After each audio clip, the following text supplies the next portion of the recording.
गुरुजी आपके चरणों में कोटि कोटि प्रणाम। गुरुजी जय श्रीमन नारायण।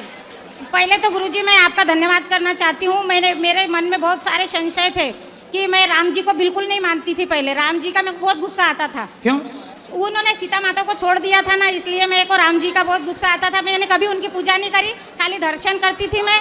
बाकी कभी भी राम जी की पूजा मैं कभी करती नहीं थी, ना रामनवमी ना कुछ नहीं करती थी। फिर बाकी आपकी कथा सुनकर मेरे मन के सारे संशय मिट गए।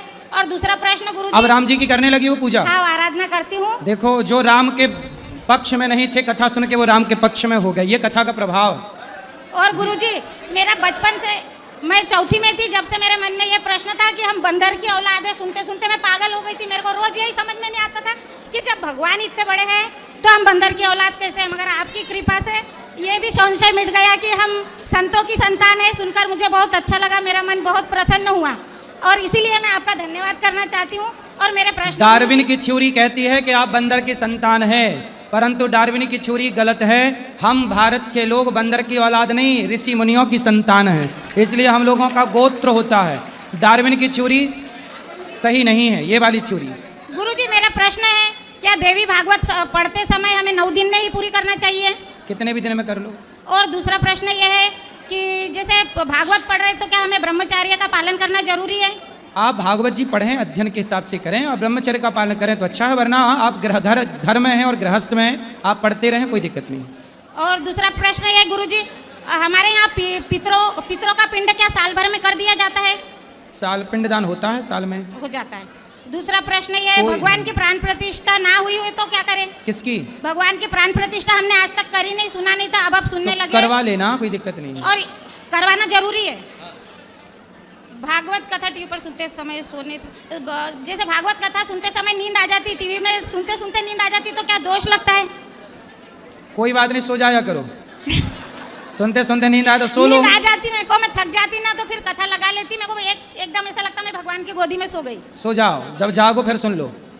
और गुरुजी भागवत कथा क्या संस्कृत में पढ़ना चाहिए, जरूरी है?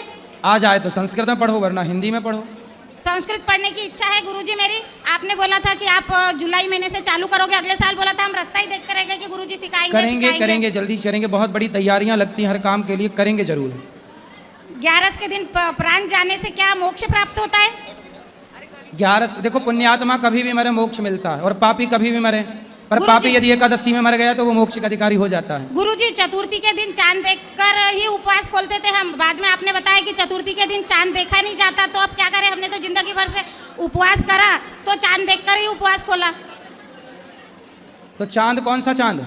चतुर्थी के दिन, जैसे पहले चतुर्थी करती थी ना। कौन सी चतुर्थी? ऐसे महीने की चतुर्थी। ऐसा है कि करवा चौथ का चांद तो देखा जाता है, पर गणेश चतुर्थी का चंद्रमा नहीं देखा जाता। पहले से गुरुजी, पहले हमने देखा, अब उसका दोष के लिए क्या करें? भागवत सुनने से वो दोष समाप्त हो जाते हैं। ठीक है। हाँ गुरुजी, हाँ जी। गुरु पूर्णिमा के दिन वृंदावन हम आ नहीं सकते, कोई बात नहीं, तो आपकी आराधना हम कैसे करें? आप जहाँ हो वहीं से कथा सुनो। कथा सुने, बाकी जैसे कुछ भी हमको दान दक्षिणा करना वो है, जहाँ हो वहीं से भिजवा सकते हैं। और गुरुजी जैसे अभी मिलेंगे, ऊपर माताओं से मिलकर प्रसाद पाइएगा। एक गुरुजी हमारे वहाँ पर आते हैं, यानी पूरे गांव ने उनको गुरुजी बना रखा है, कथावाचक है वो गुरुजी हमारे द्वार पर आते हैं। क्या गुरु पूर्णिमा के दिन हम उनकी पूजा कर सकते हैं? हाँ, कर सकते हैं। गुरु भाव से, गुरु तो हमने आपको ही बनाया है, कर बाकी गुरु भाव से दूसरे की पूजा कर सकते हैं। देरी ना 2 मिनट, दो प्रश्न रहेगा। बोलो बोलो। दिवाली के दिन हर साल लक्ष्मी माता की मूर्ति बदलना चाहिए? जरूरत नहीं है, एक मूर्ति की हर साल पूजा कर सकते हैं? कर सकते हैं। 1 मिनट। मृत्यु के बाद तीसरे दिन गुरुजी हमारे यहाँ पर सब समाप्त कर देते। क्या? तीसरे दिन 1 मिनट पूछ तो लेने दो। तो जैसे तीसरे दिन है ना, 3, 13, 9, 18 सब कर देते। तीसरे दिन सब समाप्त हो जाता, 10वें दिन का कोई सिस्टम नहीं है। तो ये पुरानी परंपरा चली आ रही है कि अभी अभी हुई? शुरू से ही, जैसे हम पैदा हुए जब से तो 3 दिन का ही देख रहे हैं। परंपराएं हैं तो ठीक है, फिर चल जाएगा। अब जैसे मैं मरूंगी उस समय मेरे बच्चों को तो सिखाना पड़ेगा, अब तो मालूम पड़ गया। अरे आप आराम से जियो, अभी मरने की फिक्र ना करो।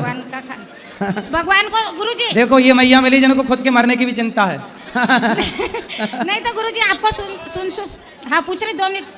भगवान का खाना गुरुजी, जैसे बच्चों का स्कूल का टाइम हो जाता तो झटपट इधर बनाया, डब्बा दे दिया, तो भगवान का खाना अलग कर सकते हैं? जो डब्बा दे दो, भोग लगा के जरा से भगवान को स्पर्श दिखा के दे दो।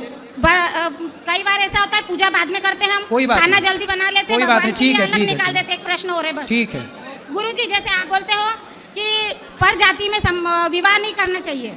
तो ये भगवान जी के जो पोते हैं, जो आपका नाम है, तो उन्होंने राक्षस की बेटी से विवाह करा। कौन सी राक्षस? बाणासुर? बाणासुर, वो तो अलग ही हो गए ना। नहीं, बाणासुर देखो वो दूसरे दिन राक्षस नहीं है। हाँ गुरुजी, जैसे मेरी मौसी मर गई, उनकी रुद्राक्ष की माला है, तो क्या मैं उससे माला कर सकती हूँ? आप तुलसी की माला से जाप करो। चलो ये दे दो, भैया को दो। राधे राधे गुरुजी जी। मैं मझौली से आया हूँ। मेरा ये प्रश्न है कि आज का युवा जैसे गलत संगत में पड़ रहा है, दारू सिगरेट, तो गुरुजी उनको उस चीज़ से हटाकर, मतलब मैं तो नहीं करता, मेरे दोस्त हैं, तो उस चीज़ से हटाकर भगवान प्राप्ति की ओर कैसे ले जाएं? कथा सुनवाओ, सत्संग कराओ, सही होंगे सब चलो। लोग। बात करनी है, यहाँ ले आना बात इनको, बहन को। ये हाँ वो उनको हाँ जी बोलो। आप बैठो, इस तरफ आओ, 1 मिनट अभी बात करेंगे। राधे राधे गुरुजी। जी। आपको पहली बार टीवी पे लॉकडाउन में देखा था और मतलब तब से कथा सुननी शुरू की थी, और आज आपको देखा तो लग रहा है कृष्ण जी को देखा। मेरे पास कोई क्वेश्चन नहीं है, बस आपको राधे राधे बोलना है। सबको राधे राधे। अब जिनको मिलना है आप सब ऊपर चलो, ऊपर